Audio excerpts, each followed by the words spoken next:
জোলাইবাড়ী বিধানসভা কেন্দ্রের সার্বিক উন্নয়ন নিয়ে রাজ্যের মন্ত্রী শুক্লাচরণ নোয়াতিয়ার বিরুদ্ধে ক্ষোভ উগরে দিচ্ছেন স্থানীয় বাসিন্দারা।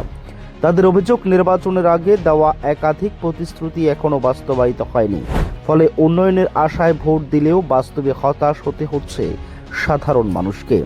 ব্রিজ ভাঙা এটা একটু আপনারা একটু দৃষ্টিভঙ্গিতে আসুক গভর্নমেন্টের। তো হেরা এখন মানে কোনো আর কালকে হইব, আজকে হইব, পরশু হইব, তরশু হইব, এইভাবে আমাদের আজকে 6 বছর যাবত এটা আমাদের এইভাবে আমাদের হয়রানি করা হচ্ছে। জোলাইবাড়ী বিধানসভার চরণপাই এলাকায় দীর্ঘ প্রায় 7 বছর ধরে একটি সেতুর অভাবে চরম দুর্ভোগে ভুগছেন বাসিন্দারা। প্রতিদিন বাজার, বিদ্যালয়, হাসপাতালের বিভিন্ন প্রয়োজনীয় কাজে যাতায়াত করতে গিয়ে ভোগান্তির শিকার হতে হচ্ছে তাদের। অভিযোগ, বিষয়টি নিয়ে একাধিকবার মন্ত্রী শুক্লাচরণ নোয়াতিয়া, স্থানীয় জনপ্রতিনিধি এবং সংশ্লিষ্ট প্রশাসনের দৃষ্টি আকর্ষণ করা হলেও এখনও পর্যন্ত সেতু নির্মাণের কোনো উদ্যোগ চোখে পড়েনি। এতে ক্ষোভ আরও বাড়ছে স্থানীয়দের মধ্যে। বাসিন্দাদের বক্তব্য, সেতুর এক পাশে রয়েছে মোহরিপুর আরডি ব্লকের পঞ্চায়েত এলাকা এবং অন্য পাশে কলসিরমুখ এডিসি ভিলেজ। এই প্রশাসনিক বিভাজনের কারণে সেতু নির্মাণের উদ্যোগ নেওয়া হচ্ছে না বলে অভিযোগ। দীর্ঘ সময় ধরে সমস্যা সমাধান না হওয়ায় অবশেষে সংবাদ মাধ্যমের দ্বারস্থ হয়ে রাজ্য সরকারের কাছে দ্রুত সেতু নির্মাণের দাবি জানিয়েছেন এলাকাবাসী। তাদের বক্তব্য, একটি সেতুর অভাবে প্রতিনিয়ত সাধারণ মানুষের জীবনযাত্রা ব্যাহত হচ্ছে, অথচ জনপ্রতিনিধিদের পক্ষ থেকে কার্যকর কোনো পদক্ষেপ দেখা যাচ্ছে না। এখন দেখার বিষয়, স্থানীয়দের দীর্ঘদিনের এই দাবিকে গুরুত্ব দিয়ে মন্ত্রী শুক্লাচরণ নোয়াতিয়া ও সংশ্লিষ্ট দপ্তর দ্রুত সেতু নির্মাণে উদ্যোগী হন কিনা। Report, Tripura TV. দেখুন, এই ব্রিজ আজ থেকে প্রায় 8 বছর আগে ভালো ছিল। এরপরে হঠাৎ প্রাকৃতিক দুর্যোগের কারণে এটা সম্পূর্ণরূপে বিধ্বস্ত হয়ে যায়।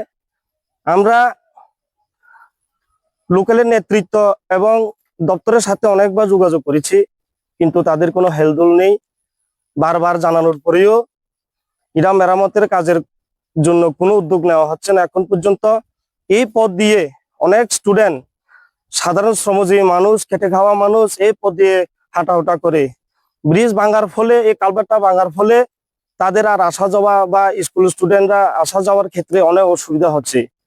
আমরা সংশ্লিষ্ট দপ্তর থেকে আরম্ভ করে এবং আমাদের এই 38 জোলাইবাড়ী বিধানসভা কেন্দ্রের আমাদের মাননীয় মন্ত্রী শুক্লাচরণকে আমরা আপনাদের সংবাদ মাধ্যমে বিনীতভাবে অনুরোধ জানাচ্ছি যে অতি সত্বর, যত তাড়াতাড়ি সম্ভব এই ব্রিজটা, এই কালভার্টটা দ্রুত মেরামতি করে জনগণের স্বার্থে, উন্নয়নের স্বার্থে কাজ করার জন্য।